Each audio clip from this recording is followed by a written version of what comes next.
আসসালামু আলাইকুম আইয়ালাইছি আয় হায় রে ভোর রাত বাজে তখন সাইটটা সার না হলো গার হুদ একেবারে সেম ড্রেস ভিডিওটা যখন করা শুরু করছি তখন হাতে কইলো যে আব্বু আরে বালা করিয়া ভিডিওত নেন না আমরা লগে মিলাইয়া ওই হাতে মিলাইয়া ভিডিওত নন লাগে আর কি। তো যাই হোক, গত কিছুদিন আগে একটা ভিডিও দিয়েছিলাম, ঢাকা এয়ারপোর্টে আইছিলাম একজন যাত্রী রিসিভ করা লাগিয়া। এই যাত্রী রিসিভ করতে আইয়া আগের ভিডিওটা ছিল যাত্রী রিসিভ করছি ভোর 4টা বাজে যখন নামছি, রাত্রের এই ভিউটা, ভোর রাত্রের ভিউটা এয়ারপোর্টের এত সুন্দর লাগে, এত মনোরম দৃশ্য, কিন্তু আসলে এত ভাল লাগে যে যা বলার বাইরে। কিন্তু আমরা যখন দেখবেন যে যখন এয়ারপোর্টের সকাল হইতে আছে, সকালের যে দৃশ্যটা, আলো ফোরার দৃশ্যটা, এটা আরো সুন্দর যা বলার বাহিরে। তো যাই হোক, এই ভোরবেলা আইয়ে এনে এই ভিউটা আসতে সুন্দর করে ভিডিওটা লইয়া এর মধ্যে হঠাৎ করে মনে হলো লগে যে যাত্রী লই আইছি, লগে যে সুট্টা সাট্টা হোলাইন টোলাইনে যে মেডিয়াত আইছি, এটিও যে লইয়া লইছি, এটি কইলাম যে তোমরা একটা কোনা দিয়া বইও, আমি যাইয়া নামাজটা ফুরাই, নামাজের টাইমটা হয়ে গেছে, হজর আজান দিয়ে লাইছে, নামাজের টাইমটা যাই গেবো, নামাজটা আমি পড়ার জন্য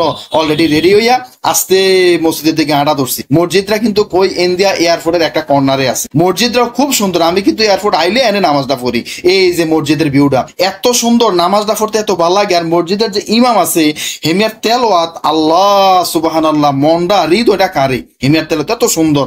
তো যাই হোক, আমি মসজিদে ঢুকলাম, ঢুকিয়া নামাজটা পড়লাম, নামাজটা বাইরিয়ে আয় হায় এয়ারপোর্টের একই দৃশ্য, কি সুন্দর দৃশ্য যা আপনারা বলাই বুঝাইতে পারতাম না। সকালবেলার এয়ারপোর্টের এই মনোরম দৃশ্যটা আসলে একটু ভিডিও করা শুরু করে দিলাম। এখন নিজের লইয়া একটু ভিডিও করে তারপরে রাখিয়া দিয়ে স্মৃতির পাতায়, এটা ভাল লাগবো। কোন এক সময় মনে হইলে স্মৃতিচারণ করতাম যে আরে সকালবেলা এমনি নামাজ পড়িয়া এই ভিডিওটা করছিলাম। তো যাই হোক, খুব ভালো লাগছিল বিষয়টা।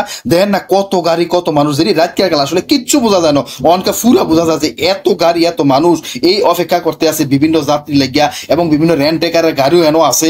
তো যাই হোক, এমনি ভিডিও করতে হঠাৎ করে মনে হলো আরে আমার যাত্রী তো নেমে যাবো, যাত্রী তো 6টার সময় নামনের কথা, ইন্ডিয়া 6টা তো বাজে গেছে, দৌড়ে কিন্তু আইলেছি, আইয়া 2 নম্বর টার্মিনালে খারিয়ে গেছে। আইকো সাইবেটা মনে হয়তো ইন্ডিয়া আইতো পারে, তো 2 নম্বর টার্মিনালে আইয়া খারিয়ে রয়েছি। আর ইন্ডিয়া 2 নম্বর টার্মিনাল যে গেটটা আছে, ইন্ডিয়া কত মানুষ আইয়ে যায়, কত মানুষ বাড়িতে আছে। আর আমারও মনের ভিতরে একটা আক্ষেপ, একটা চিন্তা, আয় হায় রে কোন দিন জানি ইন্ডিয়া বারোয়াম, সেই সৌদি আরব যাইম, ডুইকাম বারোয়াম, এই মনের ভিতরে হজ করে, অন্তত হজ না করতে পারলো উমরা করতে হইলো চিন্তা করছি যে ইন্ডিয়া কোন দিন বাড়িয়া যায় আমার আয়াম, এই মনের ভিতরে একটা আক্ষেপ, আল্লাহ জানি কোন দিন কবুল করে। এই চিন্তাটা করতে করতে অপেক্ষা করতে আসি যাত্রী কোন সময় আইয়ে, হেওড়া লোক আর কথা আছে যে হেওড়া আইয়া আর ফোন দিব যে হেওড়া 1 নম্বর টার্মিনালে না 2 নম্বর টার্মিনাল, কারণ আইদু খুঁজে হাইতাম না, হেওড়া আইয়া ফোন দিন আই বুঝদাইরাম। তারপরে 2 নম্বর টার্মিনাল আইয়া অপেক্ষা করা শুরু করছি। কত লোক আইতে আছে যাইতে আছে, ও আরে যারা ইয়ে তারা খুশি, আর যারা যায় তারা কান্না, আরে কষ্ট, যারা ইয়ে তারা আর খুশি শেষ না। আর এনতে সান না রেলগাড়ির মতো স্টেশনটি ঠেলতে আছে, ঠেলে নিতেছে, যেটি বাইরে হয় মাল টাল লইয়া বাইরে, এটি আবার স্টেশনটি ঠেলা নিতে আছে আর কি। এন দিয়া বাপু দুজন অপেক্ষা করতে আসি, অপেক্ষার পর তো আর শেষ হয় না। উম্মা হঠাৎ করে তার মোবাইল আইয়া লাগছে, ফোন রিসিভ করলাম, আসসালামু আলাইকুম, কই আছে নো, আমি তো 1 নম্বর টার্মিনালে খাড়িয়ে রয়েছি, আপনি আইয়েন না 1 নম্বর টার্মিনালে। একটা দৌড় যে দিলাম, দৌড় দিয়া যাইয়া ওরা 1 নম্বর টার্মিনাল তো রিসিভ করলাম, রিসিভ করে লইয়া গাড়িটা বইছি। আইকো না আর অপেক্ষা করুন যেত না, সব লইয়া গাড়িতে বইছি, বইয়া এন দিয়ে যে হেডে খিদা লাগছে, এখন না খাওয়ান লাগবো। আমি আবার ফ্যাটের খিদা সহ্য করতে পারি না, কিছু না কিছু খাইতে হইব, ফ্যাটের খিদা আমার সহ্য হয় না।